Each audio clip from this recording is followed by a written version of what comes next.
வணக்கம் அன்பான மாணவர்களே. நாங்கள் இப்போது பார்க்க இருக்கிற விஷயம் வந்த பிள்ளைகள் தமிழ் பாடம் சார்ந்து தரம் 10, 11 மற்றும் உயர்தர வகுப்பு மாணவர்களுக்கு பயன்படுத்தக்கூடிய வகையில் கட்டுரை எழுதுதல் பற்றிய குறிப்புகளை இந்த பாடத்தில் படித்து பார்க்க போகிறோம்.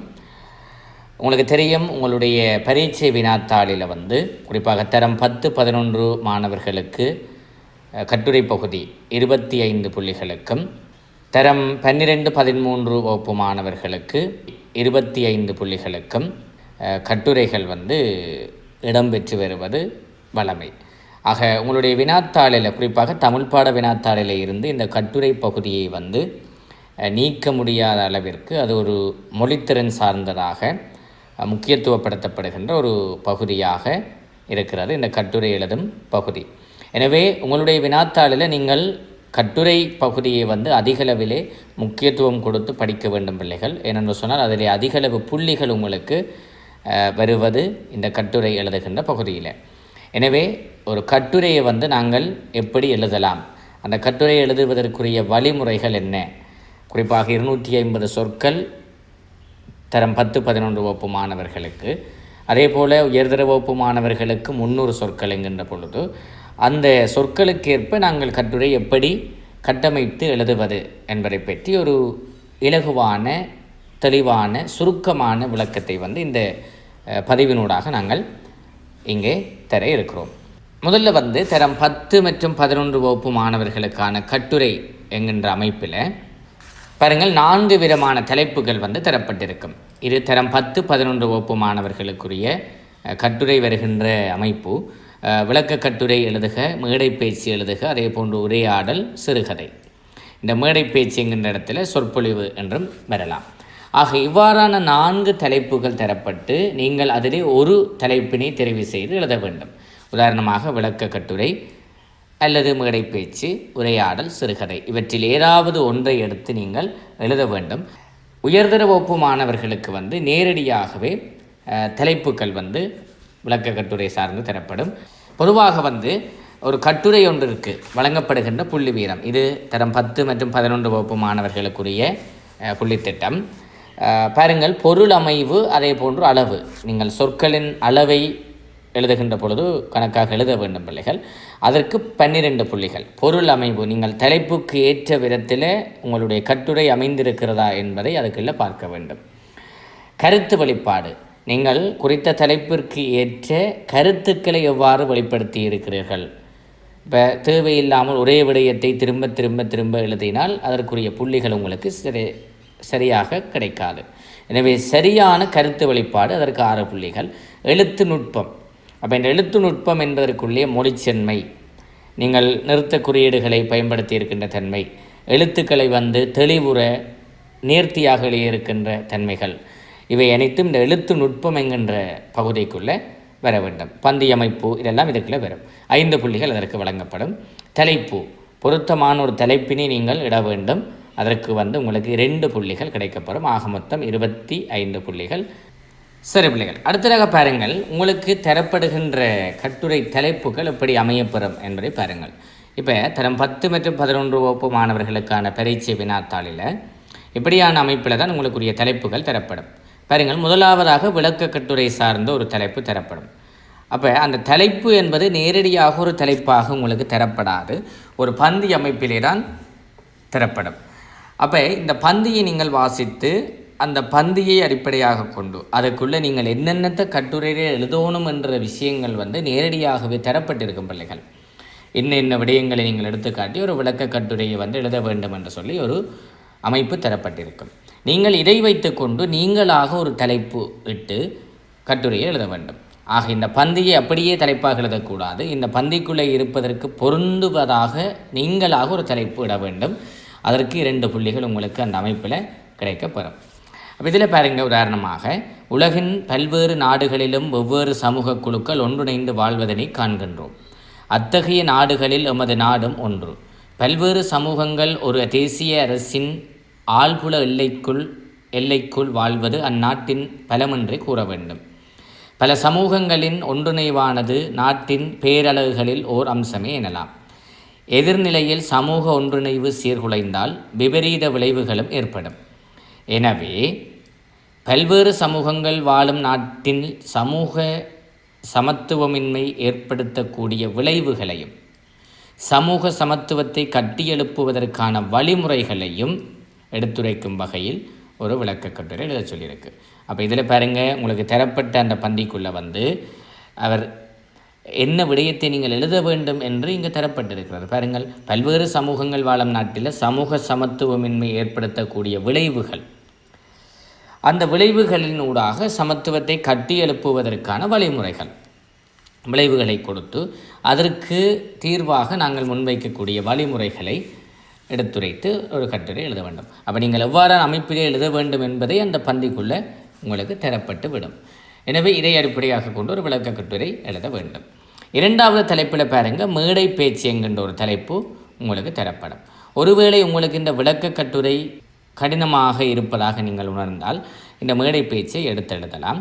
ஆனால் மேடை பேச்சு என்பது நீங்கள் ஒரு மேடையிலே பேசுகின்ற பாணியிலே, நீங்கள் மேடையிலே ஒரு பேச்சினை எப்படி பேசுவீர்களோ, ஒரு சபையை விழித்து அந்த சபையில் இருப்பவர்களுக்கு உங்களுடைய தலைப்பினூடான கருத்துக்களை எப்படி வெளிப்படுத்துவீர்களோ அதை போன்ற ஒரு அமைப்பில் நீங்கள் இந்த மேடை பேச்சினை எழுத வேண்டும்.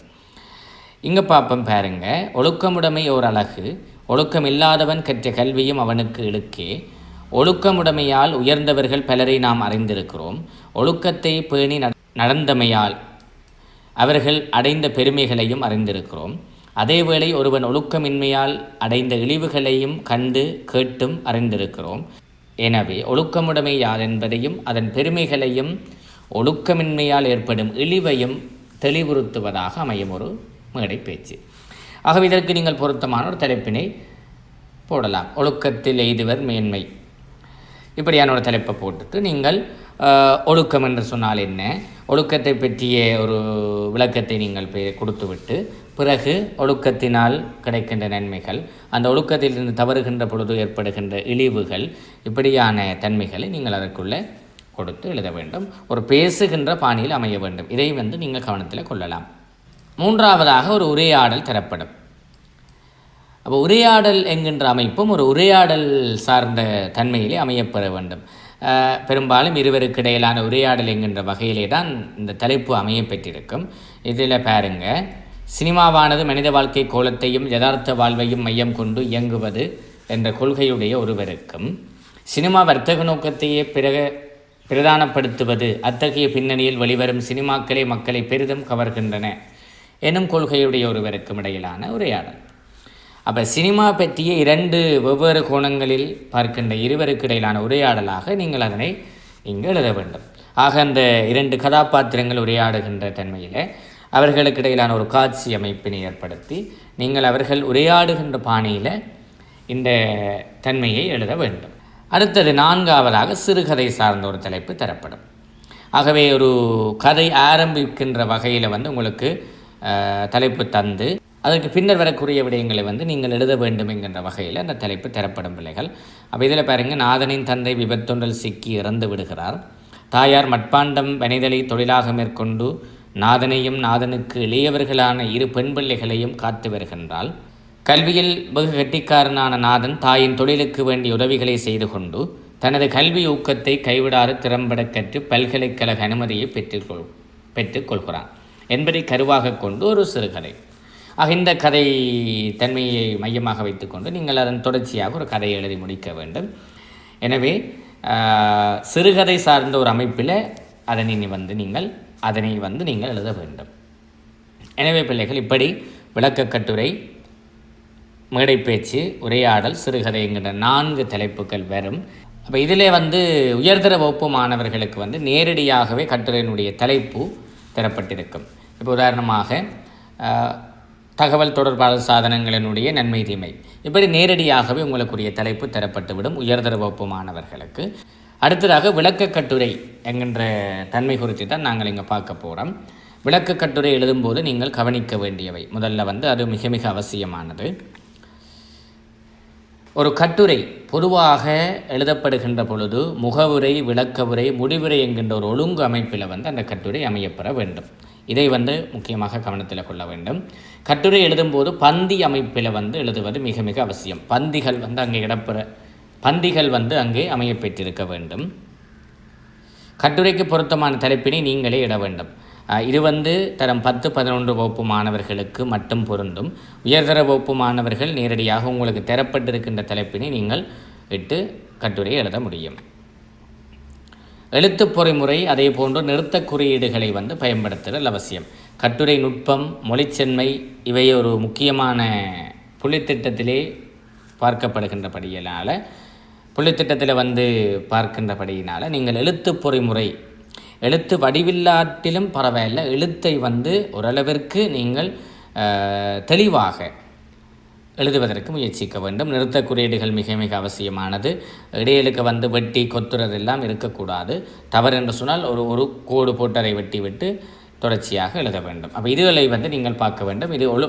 இது வந்து எழுத்து நுட்பத்துக்குள்ளே உங்களுக்கு புள்ளியை பெற்றுத்தரும்.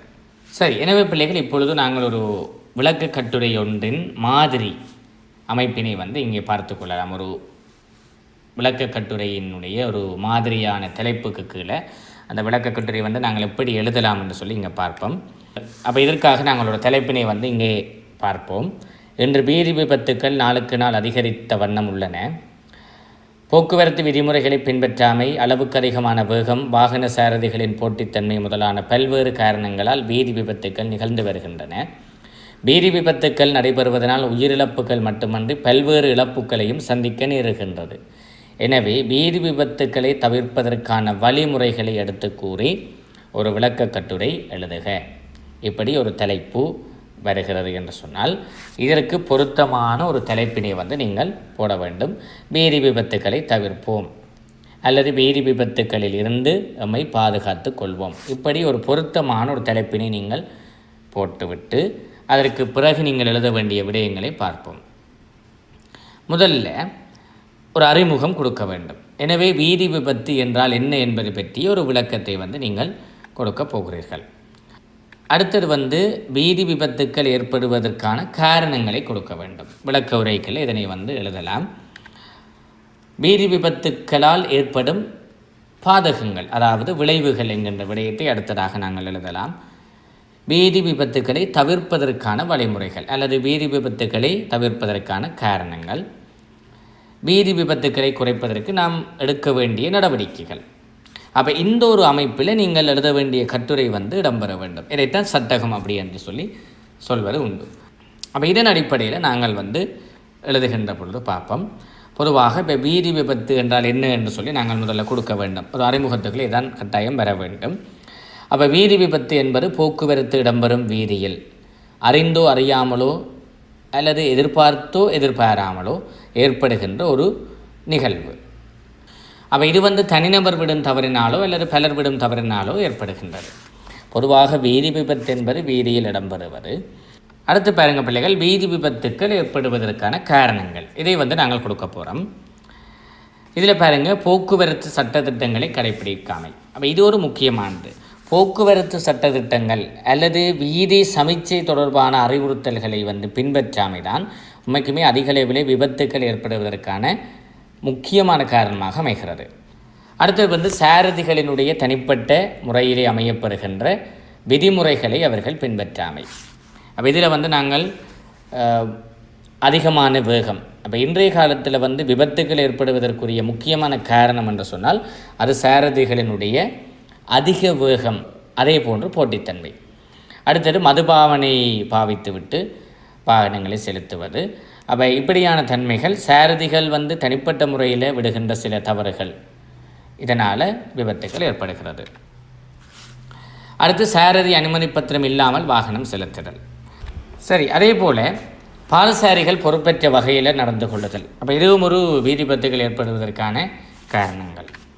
அடுத்தது தொலைபேசி பாவனை. தொலைபேசியை வந்து பாவித்தவாறு, தொலைபேசியை கதைத்தவாறு வாகனம் செலுத்துவது விபத்துகளுக்கு வழிவகுக்கிறது.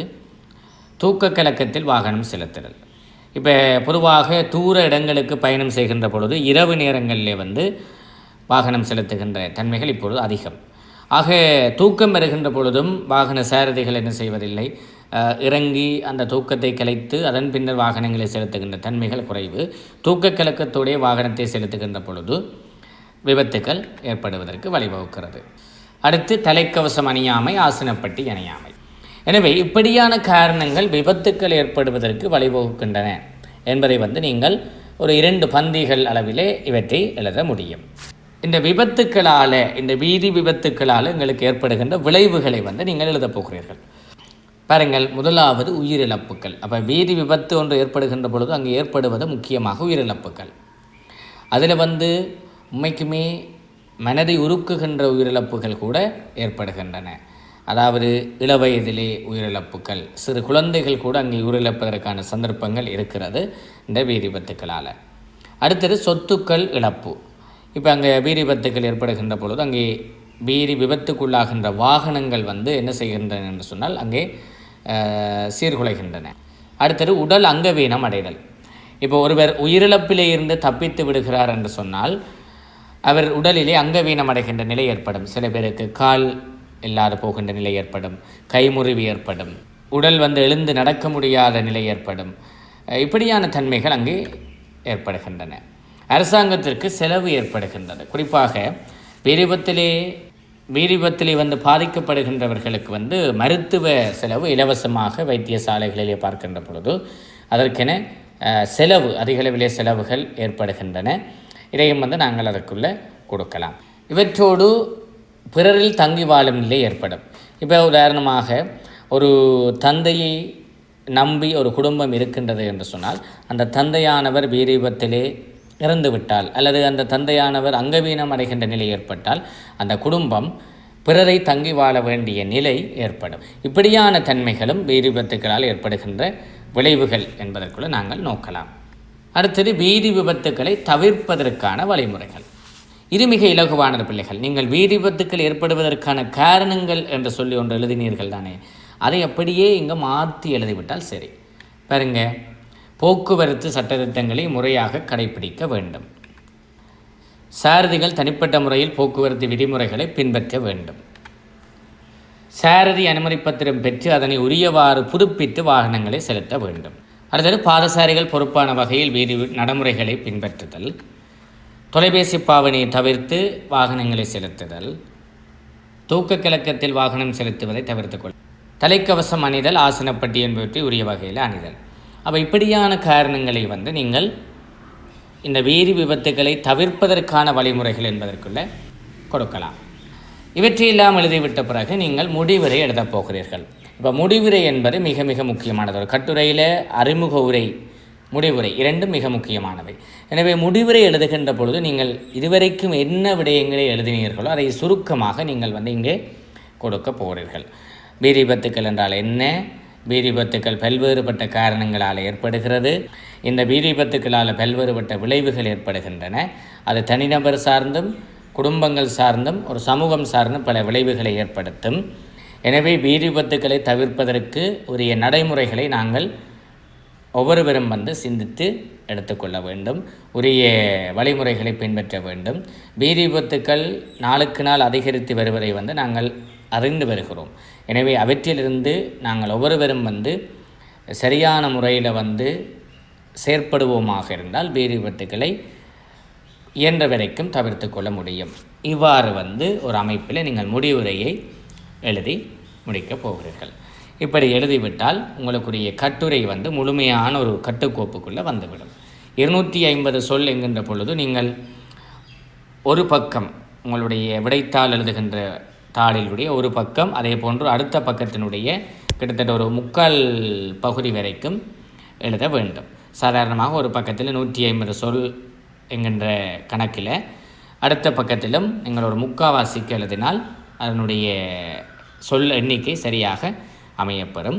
ஆகவே இப்படி விளக்க கட்டுரை எழுதுகின்ற தன்மையை நாங்கள் இங்கே பார்த்து கொள்ளலாம் பிள்ளைகள். நாங்கள் இந்த வீதி விபத்துக்களை தவிர்ப்போம் என்கின்ற கட்டுரை பார்த்த அமைப்பில் தான் நீங்கள் உங்களுக்கு எந்த தலைப்பு வந்தாலும் உரிய வகையில் அதனை இப்படி பகுதி பகுதியாக பிரித்து நீங்கள் எழுதுவதற்கு முயற்சிக்கலாம். அப்பொழுது உங்களுக்கு சொற்களினுடைய எண்ணிக்கையும் சரியாக வந்துவிடும், உங்களுக்கு எழுதுவது கூட கடினமாக இருக்காது. எனவே இதை சரியாக நினைவுபடுத்திக் கொள்ளுங்கள். நாங்கள் மீண்டும் சந்திப்போம். அது வரைக்கும் காத்திருங்கள். நன்றி, வணக்கம்.